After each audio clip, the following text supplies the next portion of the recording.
Assalamualaikum warahmatullahi wabarakatuh.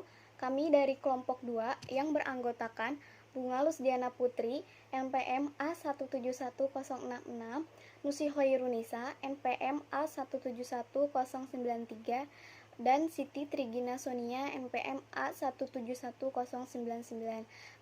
Kami akan mempresentasikan tentang heparin injeksi. Dengan zat aktif heparin natrium, penggunaan terapinya sebagai antikoagulan, dan zat tambahannya ada NaCl sebagai pengisotonis, klorkresolum sebagai pengawet, dan aqua proinjeksi sebagai pelarut. Selanjutnya, mengenai informasi aspek farmakologi dari zat aktif heparin ini, yaitu bentuk sediaan yang dibuat merupakan larutan dalam ampul untuk pemberian secara injeksi intravena dan subkutan.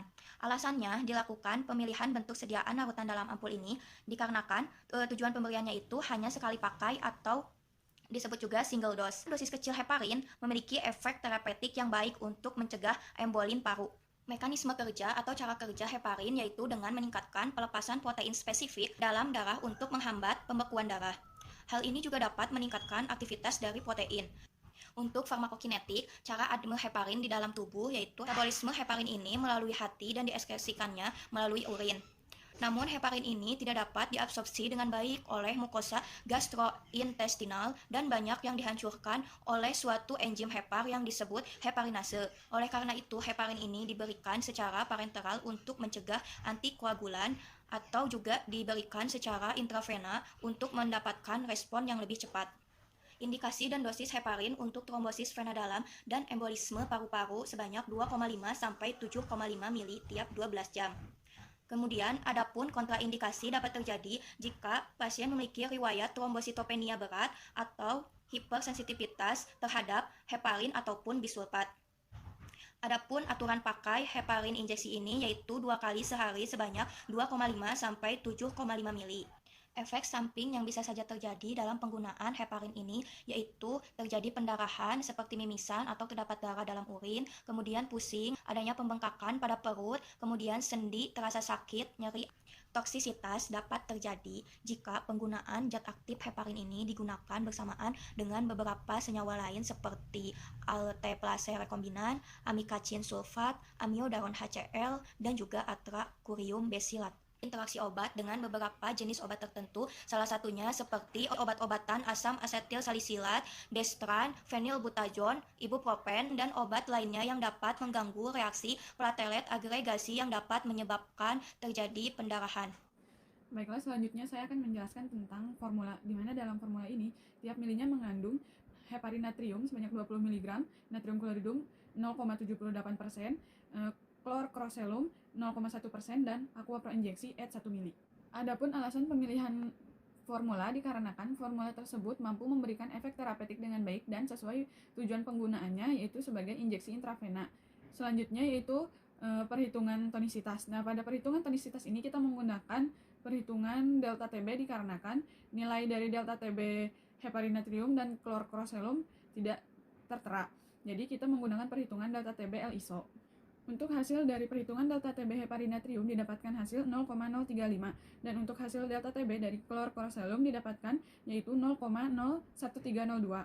Setelah diperoleh hasil dari delta TB heparin natrium dan klorkroselum, maka kita lakukan proses perhitungan dari tonisitas dengan rumus W sama dengan 0,52 dikurang PTB heparin dikali konsentrasi heparin ditambah PTB klorkroselum dikali konsentrasi klorkroselum dibagi 0,576.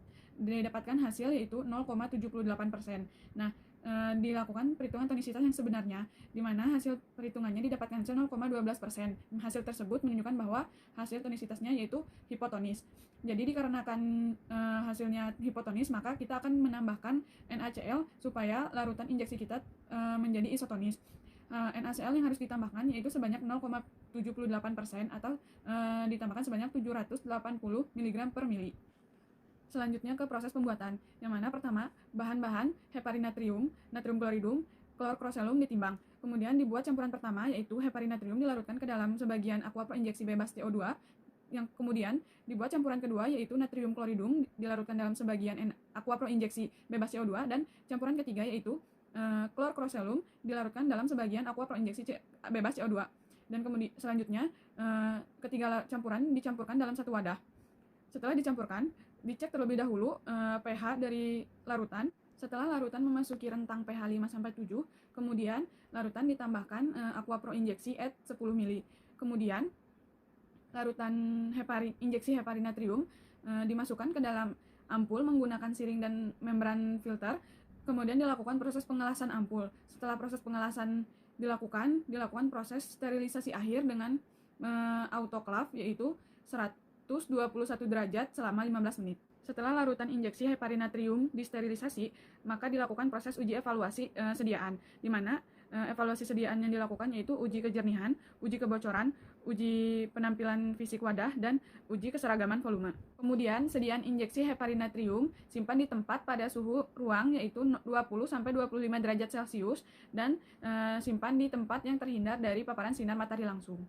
Selanjutnya, kemasan, di mana kemasan primer menggunakan botol injeksi dan kemasan sekunder menggunakan dus.